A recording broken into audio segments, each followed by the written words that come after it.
Kappen, draaien en latjes schieten. De deelnemers aan de tweede voetbalweek van SV Venray konden zich naar hartelust uitleven op de velden van de vereniging. De opening moest nog in de regen worden gedaan, maar daarna klaarde het weer snel op, waardoor de voetballers, van de mini-F tot en met de C, zich op de trainingen konden richten. Nou, er zitten techniekoefeningen in. We hebben een Champions League die we dan doen. Dus wedstrijdjes tegen elkaar voetballen, 7 tegen 7, maar ook 4 tegen 4. Dus er zitten van allerlei activiteiten, competitief, maar aan de andere kant ook vaardigheden. Ja. De kinderen in de leeftijd van 6 tot en met 14 jaar krijgen gedurende de week niet alleen voetbalactiviteiten voorgeschoteld. We hebben ook een keer wandelen erin staan in de bossen om ook een keer te ontspannen.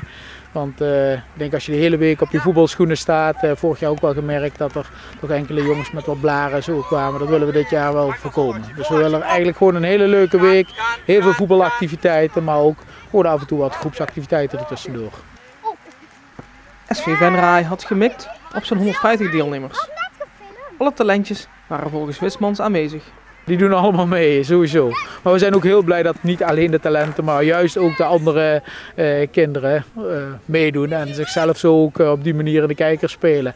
En wat ik eigenlijk het allerbelangrijkste vind, is de binding die er ontstaat tussen de jeugd en de jeugd die ook mee komt begeleiden, zeg maar. Want we hebben heel veel begeleiders die vanuit de B en A komen, zeg maar. Nou, op het moment dat zich dat gaat vinden, dan krijg je echt de binding binnen SV Venray zoals we dat graag willen.